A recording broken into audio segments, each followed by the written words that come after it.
Hello दोस्तों, तो आज हम क्लास 10 गणित का प्रैक्टिस सेट सी देखेंगे। प्रैक्टिस सेट ए भी ऑलरेडी अपलोडेड है फ्रेंड्स, आप प्ले लिस्ट में जाकर देख सकते हैं, जो आपके तैयारी को बेस्ट बना देगा। ये तीनों ही सेट आपके बोर्ड एग्जाम के लिए सबसे ज्यादा इंपॉर्टेंट है, जिसको आपको अनिवार्य रूप से तैयार कर लेना है, जहां से आपका 90 से 95% पक्का हो जाएगा। और जब आप एग्जामिनेशन हॉल में प्रवेश करें तो आपको ऐसा लगना चाहिए कि प्रश्न देखा देखा सा है। क्योंकि गाइस कोई भी प्रश्न कठिन नहीं होता, प्रश्न कठिन तब लगता है जब हम उसे देखे हुए नहीं होते हैं, तो ऐसा आपको कदापि नहीं करना है। तो आइए देखते हैं उन क्वेश्चनों को जो कि आपके बोर्ड एग्जाम के लिए मोस्ट इंपोर्टेंट है, और इससे आपका टेस्ट भी हो जाएगा कि आपका तैयारी कितना हुआ है। और इसमें टारगेट आपका ये रहेगा, बस आपको इसे देखना है, और जिस क्वेश्चन में आपको डाउट, जो क्वेश्चन आपको थोड़ा सा कठिन लगे, उसी को आपको बना के देखना है, और क्वेश्चन देखते ही माइंड में उसका सॉल्यूशन आ जाना चाहिए। तो ये कुछ आपको इंस्ट्रक्शन दिए जाते हैं फ्रेंड्स, इसको तो आप लोग भली भांति से जानते हैं, है ना। तो आइए हम लोग डायरेक्टली क्वेश्चनों पर ध्यान देते हैं। तो खंड अ में आपको दिया गया है, सही विकल्प चुनकर लिखिए, जिसमें पहला प्रश्न दिया है, यदि p(x) = 2x² ऋण 3x धन 6 हो तो p2 का मान होगा। तो जो कि बहुपद का क्वेश्चन है फिर, और बहुत सिंपल है। क्या करना है आपको, x की जगह 2 रख देंगे तो क्या हो जाएगा, ये x स्क्वायर है, x की जगह 2 रखेंगे तो 2 दूनी 4 और 4 दूनी 8 हो जाएगा, ये 8 हो जाएगा। और ये क्या हो जाएगा, ऋण 3x है, वो क्या हो जाएगा, 3 दूना 6 हो जाएगा, ऋण का 6, और ये धन का 6, तो धन 6 ऋण 6 कैंसिल हो जाएगा, और यहीं पे बचेगा सिर्फ 8। तो इसका राइट आंसर क्या हो जाएगा, ऑप्शन सा 8 हो जाएगा फ्रेंड। ठीक है, दूसरा प्रश्न है, वर्ग समीकरण 4x² ऋण 4x धन 1 = 0 के विवेकतर के मान होगा। तो विवेकतर का मान क्या होगा फ्रेंड, बस आपको इसमें d = b² - 4ac में मान रख देना है। d = b² - 4ac में मान रख देंगे, ये हल हो जाएगा फ्रेंड। आप देख सकते हैं इसे बना के। यदि फिर भी आपको इसमें कोई डाउट है तो आप मुझे कमेंट कर सकते हैं फ्रेंड्स, या फिर विवेकतर ज्ञात करने से संबंधित आपको प्लेलिस्ट में कई वीडियो मिल जाएंगे, आप वहां जाकर भी देख सकते हैं। तीसरा प्रश्न है, बिंदु -2 4 किस चतुर्थांश में होगा। तो किस चतुर्थांश में, x ऋण में और y धन में होता है, तो ये द्वितीय चतुर्थांश में होता है फ्रेंड। तो ये क्या हो जाएगा, इसका राइट आंसर हो जाएगा ऑप्शन ब, द्वितीय चतुर्थांश। बिंदु -2 4 द्वितीय चतुर्थांश में होगा। चौथा दिया है, sin 30 अंश गुणा कोसेक 30 अंश का मान होगा। तो ये भी बहुत सिंपल है क्वेश्चन फ्रेंड, कई बार बताया गया है। तो इसका राइट आंसर क्या हो जाएगा, ऑप्शन अ 1 हो जाएगा। चूंकि साइन और कोसेक एक दूसरे के उल्टे होते हैं, कोसेक को हम चेंज कर सकते हैं 1/sin में, दोनों कट जाएगा और 1 बचेगा। पांचवा दिया है, यदि सावधि जमा खाता में ब्याज की गणना 6 माही आधार पर की जाती है तो वार्षिक दर को कितना लिया जाना चाहिए। तो वार्षिक हो जाएगा, 6 माही में लिया जा रहा है, तो एक वर्ष में 2 6 माही होते हैं, तो 6 दूनी 12, यानी कि क्या हो जाएगा, दुगना हो जाएगा। इसका राइट आंसर हो जाएगा ऑप्शन आ। आइए फिल इन द ब्लैंक्स अर्थात खंड व रिक्त स्थान देखते हैं।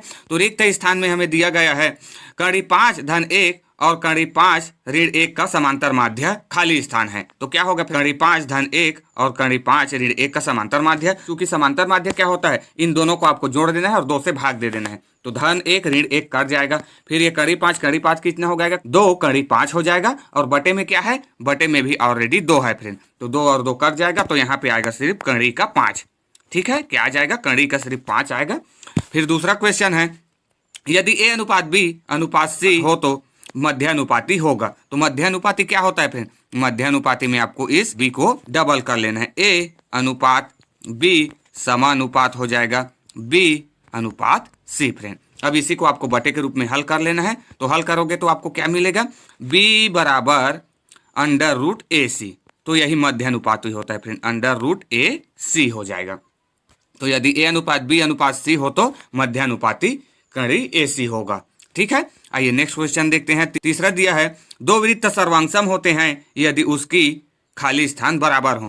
तो 2 वृत्त कब सर्वांगसम होंगे फ्रेंड, उसकी क्या बराबर होनी चाहिए। तो वृत्त में सिर्फ एक ही चीज तो होता है, क्या, त्रिज्या। तो त्रिज्या बराबर होनी चाहिए, वो वृत्त सर्वांगसम होंगे फ्रेंड। 2 वृत्त सर्वांगसम होते हैं यदि उसकी त्रिज्या बराबर हो, त्रिज्या क्या हो, बराबर हो, तो वो दोनों वृत्त सर्वांगसम हो जाएंगे। फिर चौथा दिया है, tan 90 अंश - 33 अंश का मान खाली स्थान होता है। तो क्या हो जाएगा फ्रेंड, tan 90 अंश - 33 अंश का मान। तो tan 90 अंश आने पर ये चेंज हो जाता है, किस में चेंज हो जाता है, तो tan cot में फ्रेंड। tan किस में चेंज हो जाता है, cot में हो जाता है। तो ये क्या हो जाएगा, कोण की जगह दिया है 33, तो ये हो जाएगा cot 33 अंश। तो यहाँ पे आ जाएगा cot 33 अंश फ्रेंड। ठीक है, पांचवा दिया है, 2 सम संख्याओं का जोड़ सदैव खाली स्थान होता है। तो 2 सम संख्याओं का जोड़ क्या होता है, तो ये भी सम होता है फ्रेंड। 2 सम संख्याओं का जोड़ हमेशा सम होता है फ्रेंड। ठीक है, अब आइए खंड स देखते हैं, जो कि सत्यासत्य दिया गया है। सत्यासत्य में हमें पहला दिया है, सभी वृत्त समरूप होते हैं। तो क्या ये सत्य है कि असत्य है? तो ये सत्य है फ्रेंड। जितने भी वृत्त हैं वे सभी के सभी आपस में क्या होते हैं? समरूप होते हैं। तो ये सत्य हो जाएगा, सभी वृत्त समरूप होते हैं। दूसरा दिया है एक्स अक्ष पर स्थित किसी बिंदु का y निर्देशांक शून्य होता है। तो क्या होगा फ्रेंड? ये सत्य होगा कि असत्य? तो ये भी सत्य है फ्रेंड। कोई बिंदु अगर एक्स अक्ष पर स्थित है तो उसका y अक्ष निर्देशांक शून्य होगा, और अगर कोई बिंदु y अक्ष में स्थित है तो उसका x निर्देशांक शून्य होता है। ठीक है, तो बिंदु x पर है तो y शून्य होगा। तीसरा दिया है घन के में 7 कोरे होते हैं। तो क्या ये सत्य है कि असत्य है? तो ये असत्य है फ्रेंड। घन में 7 कोरे होती है, ये असत्य है। चूंकि घन में 7 कोर नहीं बल्कि कितने होते हैं? 12 कोर होते हैं फ्रेंड। घन में कितने कोर होते हैं? 12 कोर, ये भी याद रखना। चौथा दिया है सेवा कर अप्रत्यक्ष कर होता है। सेवा कर अप्रत्यक्ष कर होता है। तो क्या ये सही है कि गलत है? तो ये भी क्या हो जाएगा? सत्य हो जाएगा फ्रेंड। क्या हो जाएगा? चौथा भी हमारा सत्य हो जाएगा। सेवा कर है वो अप्रत्यक्ष कर होता है। ठीक है, सेवा कर अप्रत्यक्ष कर होता है। सेवा ही तो जीएसटी है। जीएसटी के बारे में सुने हो ना, तो जीएसटी भी अप्रत्यक्ष कर है, इसको भी याद रखना। जीएसटी भी पूछ सकता है। तो सेवा कर अप्रत्यक्ष कर है। फिर पांचवा दिया है किसी त्रिभुज में 2 भुजाओं का योग तीसरी भुजा से छोटा होता है। तो क्या ये सत्य है कि असत्य है? तो ये असत्य है फ्रेंड। किसी भी त्रिभुज में 2 भुजाओं का योग तीसरी भुजा से छोटा नहीं होना चाहिए, बल्कि क्या होना चाहिए? बल्कि बड़ा होना चाहिए फ्रेंड, तभी त्रिभुज बनेगा। किसी भी त्रिभुज में 2 भुजाओं का योग तीसरी भुजा से छोटा नहीं बल्कि बड़ा होना चाहिए। ठीक है, तो ये छोटा होता है दिया है, तो ये गलत हो जाएगा। अब आइए 2 नंबर वाले क्वेश्चनों को देखते हैं। ये 2 और 3 नंबर वाले क्वेश्चन फ्रेंड्स आपके तीनों सेट में अलग अलग होते हैं, और 4, 5, 6 अंक के क्वेश्चन सभी सेट में समान होते हैं। ठीक है, तो इन्हीं को बस को आपको अच्छे से देखना है, और 4, 5 नंबर वाले क्वेश्चनों को आपको अच्छे से तैयारी करना है फ्रेंड, चूंकि वो मोस्ट इंपॉर्टेंट भी है और वहां से आपको बहुत ज्यादा नंबर मिलने का चांस होता है। तो हमें 2 नंबर में दिया है यदि 2 धन 1 अनुपात 4 धन 1 अनुपात 5 धन 1 हो तो 1 का मान ज्ञात कीजिए, जो कि मोस्ट इंपॉर्टेंट क्वेश्चन है फ्रेंड और वेरी इजी। तो आपको क्या करना है? 2 धन 1 और इस 4 धन 1 को डबल कर लेना है। 4 धन 1 समानुपात 4 धन 1, और फिर आपको बटे के रूप में लिख लेना है और पक्षांतर करके तिर्यक गुणा कर देना है फ्रेंड, 1 का मान मिल जाएगा। ठीक है, बहुत आसान क्वेश्चन है। तीसरा क्वेश्चन हमें दिया है प्रथम 10 विषम संख्याओं का औसत ज्ञात कीजिए। प्रथम 10 विषम संख्याओं का आपको औसत ज्ञात करना है फ्रेंड। तो प्रथम 10 विषम संख्या कौन कौन से होंगे? 1 होगा, 3, 5, 7, 9, 11। इसी प्रकार आपको 10 विषम संख्या लेना है।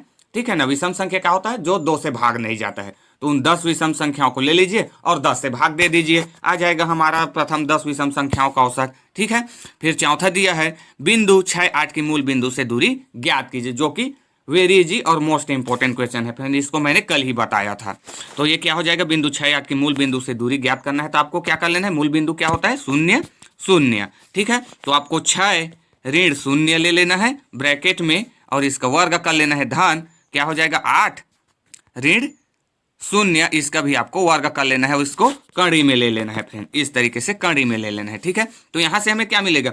0, 0 तो कुछ नहीं है, इसका मतलब तो 6 का स्क्वायर करना है आपको और 8 का स्क्वायर। तो 6 छक्का 36 और 8 अट्ठे 64। इस 36 और 64 को जोड़ दीजिए और कड़ी के अंदर ही रहेगा। अगर कड़ी से बाहर निकलता है तो कड़ी से बाहर निकाल लीजिए फ्रेंड, आ गया आपके क्वेश्चन का आंसर। ठीक है, आइए नेक्स्ट क्वेश्चन देखते हैं। 5वां दिया है मान ज्ञात कीजिए, जो कि हर साल आपको त्रिकोणमिति से ये क्वेश्चन देगा ही देगा फ्रेंड, एक चेंज करने वाला। ठीक है, ये क्वेश्चन आपके क्वेश्चन में आएगा ही आएगा। तो ये भी बहुत सिंपल होता है। आपको क्या कर लेना है? ऊपर वाले को या नीचे वाले को किसी एक को चेंज कर लो फ्रेंड, या फिर ऊपर में tan 15 अंश और sin 31 अंश दिया है, इसे आपको चेंज कर लेना है 90 के फॉर्म में, या फिर नीचे वाले को cot 45 अंश या और cos 59 अंश दिया है, इसको आपको किसी को भी 90 अंश के फॉर्म में चेंज कर लेना है। फिर वो एक दूसरे में बदल जाएगा, tan cot में बदल जाएगा, sin cos में बदल जाएगा। ठीक है, तो आपको बस क्या कर लेना है? 90 माइनस कर लेना है फ्रेंड। ठीक है, बहुत सिंपल क्वेश्चन है। फिर भी कोई डाउट हो तो कमेंट कर लेना, वैसे भी आपसे यह क्वेश्चन हल होगा और देखते साथ ही क्वेश्चन बन जाना चाहिए फ्रेंड। ठीक है ना, तभी आप एग्जाम में आपको तो धूम मचाना है। 6वां क्वेश्चन दिया है x स्क्वायर ऋण 5x धन 6 के मूलों का योगफल एवं गुणनफल ज्ञात कीजिए। देखो फ्रेंड कितना सिंपल क्वेश्चन है, गुणनफल और योगफल ज्ञात करना है। तो गुणनफल क्या होता है?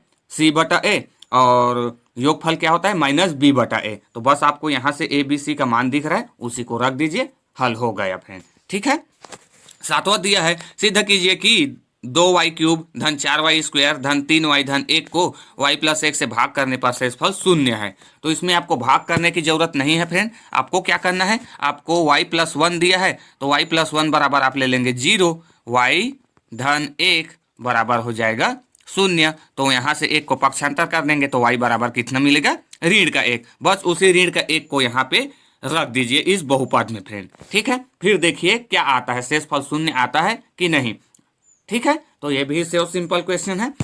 8वां प्रश्न दिया है, सिद्ध कीजिए कि किन्हीं दो क्रमगत विषम संख्याओं का योग हमेशा 4 का गुणज होता है। तो आपको दो क्रमगत विषम संख्या ले लेना है फ्रेंड। तो कौन सा होगा दो क्रमगत विषम संख्या, तो एक होगा फ्रेंड 2x धन 1, ये होगा एक विषम संख्या। अब इस x की जगह आप k, l, m, n जो भी चाहते हैं फ्रेंड वो ले सकते हैं, क्योंकि गणित आपका मानने पर डिपेंड है। ठीक है, तो x की जगह k, l, m, x, y, z जो भी आप लेना चाहते हैं वो ले सकते हैं, लेकिन एक ही लेना है। तो 2x धन 1 एक विषम संख्या होगा और एक 2x धन 3 फ्रेंड, ये दोनों क्या होगा, यही तो होगा क्रमागत विषम संख्या। 2x धन 1 और 2x धन 3 ये क्या होंगे, दो क्रमागत विषम संख्या। ठीक है, तो क्या हो जाएगा, यहाँ से इन दोनों को जोड़ दीजिए, आपको 4 का टेबल मिलेगा फ्रेंड, 4 का पहाड़ा मिलेगा।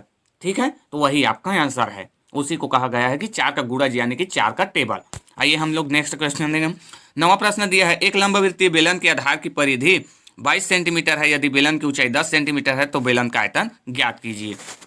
तो देखो फ्रेंड, हमें दे दिया गया है आधार की परिधि, परिधि क्या होता है, वृत्त होता है, क्या मिल जाएगा, त्रिज्या मिल जाएगा 22 से, और ऊंचाई दिया गया है यानी कि हाइट एज बराबर 10 सेंटीमीटर। तो हमें बेलन का आयतन में मार रख देना है। तो क्या होता है बेलन का आयतन, πr²h, πr²h, h का मान मिल गया है, r का मान हमें इस 22 से मिल जाएगा, बस रख दीजिए, हल हो गया। 11वां प्रश्न, 10वां प्रश्न दिया है, वर्ग समीकरण 3x² ऋण 11x धन 10 बराबर 0 को हल कीजिए, जो कि बहुत इजी क्वेश्चन, क्योंकि वर्ग समीकरण को हल करने के 2-3 विधि है, बस इसमें आपको विधि नहीं दिया गया, आप किसी भी विधि का यूज करें। क्या क्या विधि है, एक तो आप पूर्ण वर्ग विधि है, पूर्ण वर्ग विधि से हल कर सकते हैं, सूत्र विधि है, सूत्र विधि से भी हल कर सकते हैं, और क्या है, और गुणनखंड विधि है, गुणनखंड विधि से भी हल कर सकते हैं। चूंकि आपको यहाँ पे ये निश्चित नहीं किया गया है कि आप इसी नियम का यूज करके इसे हल कीजिए। ठीक है, तो तीनों नियम में से किसी भी नियम में उसको अप्लाई करके हल कर लेंगे। 11वां दिया है, उस सरल रेखा का समीकरण ज्ञात कीजिए जिसकी प्रवणता 7/3 है तथा रेखा बिंदु 60 से होकर जाती है, जो कि बहुत सिंपल है फ्रेंड। प्रवणता m बराबर हो जाएगा y2 - y1 बटे x2 - x1। तो x2 और y2 तो ये बिंदु दिया गया है फ्रेंड, और आपको दूसरा बिंदु क्या ले लेना है, x और y, बस उसी को आपको मार रख देना है। सो सिंपल क्वेश्चन है, अगर आपको फिर भी नहीं आता है तो आप प्ले लिस्ट में जाके देखना, ऐसा क्वेश्चन आपको हल सहित प्रोवाइड किया गया है। तो इसके अथवा में हमें दिया गया है, एक व्यक्ति ने अपनी गाड़ी में 5 लीटर पेट्रोल भरवाया, 5 दिनों में बचे हुए पेट्रोल की मात्रा व दिनों को निम्नांकित सारणी में दर्शाया गया है। तो दिन और बचे हुए पेट्रोल की मात्रा ये हमें दर्शाया गया है फ्रेंड। तो हमें इसके बीच ग्राफ खींचना है, जो कि सो सिंपल क्वेश्चन है फ्रेंड।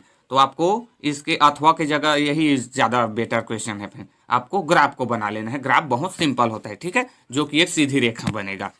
नेक्स्ट क्वेश्चन है 12वां, सिद्ध कीजिए कि एक समकोण त्रिभुज में कर्ण का वर्ग शेष दो भुजाओं के वर्गों के योग के बराबर होता है। तो ये भी मोस्ट इंपोर्टेंट क्वेश्चन है फ्रेंड, और ये 2022 में पूछा जा चुका है, तो उतना भी ज़्यादा इंपॉर्टेंट नहीं है, क्योंकि लगातार 2023 में नहीं पूछा जाएगा। ठीक है, तो ये क्वेश्चन तैयारी किए हो तो बहुत अच्छी बात है, और नहीं किए हो तो भी कोई बात नहीं फ्रेंड, इसे नेग्लेक्ट भी कर सकते हो। ठीक है, आइए हम इसका अथवा देखते हैं। इसके अथवा में हमें दिया है, एक वृत्त की त्रिज्या 20 सेंटीमीटर है, दो बराबर और समांतर जीवाओं के बीच की दूरी 24 सेंटीमीटर है, जीवा की लंबाई ज्ञात कीजिए। ये मोस्ट इंपोर्टेंट क्वेश्चन है फ्रेंड इस साल के लिए, ये वेरी वेरी IMP है, इसे तैयार कर लेना, जो कि वेरी इजी क्वेश्चन है। देखो क्या कहा गया, एक वृत्त की त्रिज्या हमें दिया है 20 सेंटीमीटर, दो बराबर और समांतर जीवाओं के बीच की दूरी 24 सेंटीमीटर दिया है, तो जीवा की लंबाई हमें ज्ञात करना है फ्रेंड। ठीक है, जो कि आप अच्छे से इसे सॉल्व करके देख सकते हैं। कोई भी फिर भी कोई डाउट हो तो आप मुझे कमेंट कर सकते हैं। फिर 13वां प्रश्न दिया है, निम्न सारणी की माध्यिका ज्ञात कीजिए। माध्यिका से आपको क्वेश्चन, माध्यिका और बहुलक से क्वेश्चन आएगा ही आएगा फ्रेंड। तो इसका आंसर तो माध्यिका का ऑलरेडी मेरे चैनल पर अपलोडेड है फ्रेंड, आप जाके देख सकते हैं। और इसको आपको सूत्र को भी याद रखने की जरूरत नहीं, आप क्वेश्चन को देखते ही सूत्र बनाएंगे और आप हल करेंगे फ्रेंड। ठीक है, ऐसा मैं बताऊँ तो आप जाके जरूर देख सकते हैं, और अगर जानते हैं तो कोई बात नहीं, आप इसे स्किप भी कर सकते हैं। फिर इसके अथवा में हमें दिया है बहुलक ज्ञात कीजिए। तो ये दोनों क्वेश्चन ऑलरेडी मेरे द्वारा अपलोडेड है फ्रेंड, आप एक बार जरूर देखना। 14वां प्रश्न हमें दिया है 2 सेंटीमीटर त्रिज्या वाले 64 गोलियों को पिघलाकर एक बड़ा गोला बनाया गया है, बड़े गोले की त्रिज्या ज्ञात कीजिए। जो कि बहुत सिंपल क्वेश्चन है फ्रेंड। 2 सेंटीमीटर त्रिज्या वाले हमें 64 गोले दिए गए हैं, उसको हमें पिघला करके एक बड़ा गोला बनाना है।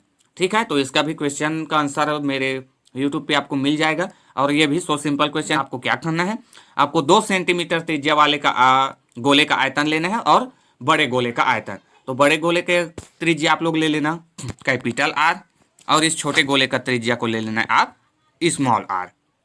ठीक है, फिर वहां से इसके आयतन में आप डायरेक्टली सूत्र रख देना है। तो आयतन क्या होता है गोले का 4/3 पाई आर क्यूब होता है फ्रेंड, बराबर में हो जाएगा 4/3 पाई कैपिटल आर क्यूब हो जाएगा। अब बस आपको इसमें मान रख देना है। 64 गोली दिया गया है, तो यहाँ पे आपको छोटे गोले के आयतन में 64 का गुणा करा देना है, और यहाँ से जो हल होता है हल कीजिए फ्रेंड, आपको यहाँ से मान मिल जाएगा बड़े गोले की त्रिज्या। ठीक है, आर क्यूब बराबर, जो कि सिंपल है और इसका आंसर भी मेरे द्वारा बताया जा चुका है। इसके अथवा में हमें दिया है यदि एक शंकु के आधार का व्यास 12 सेंटीमीटर तथा ऊंचाई 8 सेंटीमीटर है तो शंकु का संपूर्ण पृष्ठ और आयतन ज्ञात कीजिए। तो ये भी मेरे द्वारा कल ही बताया गया है फ्रेंड, इसका आंसर तो आप लोग जरूर जाकर देख सकते हैं। तो हमें दिया गया है शंकु का व्यास 12 सेंटीमीटर, तो यहाँ से हमें त्रिज्या कितना मिलेगा, यहाँ से हमें त्रिज्या मिल जाएगा 6 सेंटीमीटर। ऊंचाई आर एच बराबर दिया है 8 सेंटीमीटर, तो हमें बस अब सूत्र में मान रख देना है। संपूर्ण पृष्ठ जो कि क्या होता है pi r bracket l plus r, उसी में मान रख देना है। और आयतन क्या होता है 1/3 पाई आर स्क्वायर एच, तो उसी में आपको मान रख देना है। आर का मान यहाँ से मिल गया है और एच का मान यहाँ से, तो बस रख देना है फ्रेंड। ठीक है, आइए नेक्स्ट क्वेश्चन देखते हैं। बस आप देखते साथ आपसे हल हो जाना चाहिए जैसा मैं बता रहा हूँ, फिर आप तो पूरी तरीके से कॉन्फिडेंट हो जाइए फ्रेंड। ठीक है, आपसे कोई भी क्वेश्चन नहीं छूटेगा। फिर 15वां क्वेश्चन दिया है एक त्रिभुज पी क्यू आर की रचना कीजिए, साथ ही एक और त्रिभुज ए बी सी की रचना कीजिए जिसमें ए बी बराबर 2/3 पी क्यू है। ये क्वेश्चन मोस्ट इंपोर्टेंट क्वेश्चन है फ्रेंड, इसे आप किसी भी तरीके से हो कर देखिए, नहीं बनता है तो बनाकर जरूर इसे देखिए और इसे हल करके रखिए। कई बार पूछा गया है और ये हमेशा पूछा जा रहा है फ्रेंड कि एक त्रिभुज पी क्यू आर की रचना कीजिए, साथ ही एक और त्रिभुज एबीसी की रचना कीजिए जिसमें ए बी बराबर 2/3 पी क्यू हो। वेरी वेरी IMP क्वेश्चन है फ्रेंड। ठीक है, कई बार पूछा गया है। फिर इसके अथवा में हमें दिया है त्रिभुज एबीसी के परिगत वृत्त की रचना कीजिए जिसमें ए बी बराबर 6 सेंटीमीटर, कोण ए 45 अंश, कोण बी 60 अंश है, रचना के पद भी लिखिए। तो ये भी फ्रेंड्स आपको परिवृत्त अंतःवृत्त के लिए क्वेश्चन आएगा ही आएगा, जो कि बहुत ईजी होता है। तो आपको क्या करना है, इसमें ए बी बराबर 6 सेंटीमीटर एक रेखा खींच लेना है। फिर कोण ए पर 45 अंश कोण बनाइए और कोण बी में 60 अंश का कोण बनाइए। फिर उसी के बाहर आपको वृत्त बना लेना है और जो जो आपने काम किया उसी को आपको लिखना है फ्रेंड, वही होता है रचना के पद। रचना के पद में आप लिखेंगे सर्वप्रथम आपने क्या किया, ए बी बराबर 6 सेंटीमीटर लिया, इसी को दोहराना है। फिर कोण ए 45 अंश लिया, दूसरा हो जाएगा। फिर कोण बी 60 अंश का कोण बनाया, 3 पॉइंट यही हो गया, वृत्त बनाया फ्रेंड। बस यही आपको बताना है, रचना के पद हो गया। फिर हमें 16वां क्वेश्चन दिया है वसीम ने पंजाब नेशनल बैंक में 200 रुपये प्रति माह की दर से 5 वर्ष के लिए आवर्ती जमा खाता खोला। यदि ब्याज की दर 6% वार्षिक हो तो 5 वर्ष पश्चात उसे कितनी धन राशि प्राप्त होगी। ये भी मोस्ट IMP क्वेश्चन है फ्रेंड, चूंकि आवर्ती से क्वेश्चन और सावधि से ये आएगा ही आएगा, तो ये भी आपका तैयार होना चाहिए। फिर अथवा में हमें दिया है वित्तीय वर्ष 2013-14 में एक शासकीय कर्मचारी की कुल वार्षिक आय 3,60,000 रुपये थी। उसने 20,000 रुपये जीवन बीमा पॉलिसी का वार्षिक प्रीमियम तथा 4,000 रुपये प्रति माह सामान्य भविष्य निधि में जमा किया है। यदि सभी बचतों पर छूट की अधिकतम सीमा 1 लाख रुपये है तो देय आयकर की गणना कीजिए। तो ये आयकर वाला ये भी आपसे क्वेश्चन आएगा ही आएगा फ्रेंड, तो इसे भी आपको तैयार करके रखना है, जो कि बहुत सिंपल होता है। ठीक है ना, हमें और ऑलरेडी ये चार्ट को आपको याद रखने की जरूरत नहीं है, चार्ट दिया रहता है। फिर इसके बाद हमें 17वां क्वेश्चन दिया है सिद्ध कीजिए कि cos थीटा बटे सेक 90 अंश थीटा +1 प्लस साइन 90 अंश माइनस थीटा बटे कोसेक थीटा -1 बराबर 2 cos 90 अंश माइनस थीटा। तो इसका भी आंसर मेरे द्वारा बताया जा चुका है फ्रेंड, आपको प्लेलिस्ट पर इस वीडियो मिल जाएगा, तो आप वहां से देख सकते हैं और इसे बना के देखिए। 6 नंबर में पूछा जाएगा और वेरी इजी और मोस्ट इंपॉर्टेंट क्वेश्चन है फ्रेंड। ठीक है, फिर हमें अथवा में दिया गया है तेज हवा से टूटे एक पेड़ का सिरा झुककर पेड़ के 5 से 6 मीटर की दूरी पर जमीन को छूता है। यदि यह हिस्सा जमीन से 60 अंश का कोण बनाता है, पूरे पेड़ की ऊंचाई ज्ञात कीजिए। तो ये हाइट एंड डिस्टेंस का क्वेश्चन है फ्रेंड, यहाँ से तो क्वेश्चन आपको आएगा ही आएगा। ठीक है, जो कि बहुत ही सिंपल होता है। त्रिकोणमिति की सहायता से आप कई तरीके से ऊंचाई ज्ञात कर सकते हैं फ्रेंड। तो आपको यहाँ पे हाइट ज्ञात करना है, ठीक है, हाइट ज्ञात कर लेंगे पेड़ की। बस आपको tan थीटा अप्लाई कर देना है। हाइट एंड डिस्टेंस के क्वेश्चन में बस आपको आना चाहिए tan थीटा, ठीक है। फिर हमें 18वां क्वेश्चन दिया है, 3 समांतर श्रेणियों में n पदों के योगफल क्रमशः S1, S2, S3 है। यदि प्रत्येक श्रेणी के प्रथम पद 1 तथा सर्वांतर क्रमशः 1, 2, 3 हो तो सिद्ध कीजिए कि S1 धन S3 बराबर 2S2 होगा। तो ये भी मोस्ट इंपॉर्टेंट और वेरी इजी क्वेश्चन है फ्रेंड, और इसका आंसर भी आपको यूट्यूब पर मेरे मिल जाएगा, ठीक है। तो ये भी सिंपल क्वेश्चन है। आपको क्या करना है, तीनों का योगफल का सूत्र ले लेना है और इस S1 धन S3 में रख देना है फ्रेंड, S1 और S3 का मान निकाल के, ठीक है। सो सिंपल क्वेश्चन है, आप प्लेलिस्ट में जाकर देख सकते हैं फ्रेंड। फिर हमें इसका अथवा में दिया है, 5 वर्ष पूर्व मेरी पुत्र की आयु की तिगुनी थी। 10 वर्ष पश्चात मेरी आयु मेरे पुत्र की आयु की दोगुनी हो जाएगी। मेरे व मेरे पुत्र की वर्तमान आयु ज्ञात कीजिए। तो ये 2 चरों के रैखिक समीकरण का क्वेश्चन है, जो कि मोस्ट इंपॉर्टेंट क्वेश्चन है फ्रेंड, और इसको आपको तैयार करके ही जाना है, ठीक है। जो आयु वाले क्वेश्चन हमेशा दिया जा रहा है, ठीक है। तो ऐसे ऐसे क्वेश्चनों को आप तैयार करके रखिए और देखिए कि कैसे आपका 75 में 75 नहीं आता है। ये क्वेश्चन पेपर 2020 का था, तो ये आपको इजी लगा होगा और सभी के सभी क्वेश्चन बन जाएगा ऐसा लगा होगा, और ऐसा लगना ही चाहिए फ्रेंड, ठीक है ना। तभी पूरा छापना है फ्रेंड, आपको एक भी क्वेश्चन मिस नहीं होने देना है। आपको सभी के सभी क्वेश्चन बनाना है। चूंकि गणित ही बहुत अच्छा सब्जेक्ट होता है, जहाँ पे आप 75 पे 75 अंक ला सकते हैं फ्रेंड। सो आज के वीडियो में बस इतना ही। अगर वीडियो आपको अच्छा लगा तो वीडियो को लाइक शेयर जरूर करें, और नए हो तो चैनल को सब्सक्राइब करके बेल आइकन को प्रेस कर लें friend. Thanks for watching till and.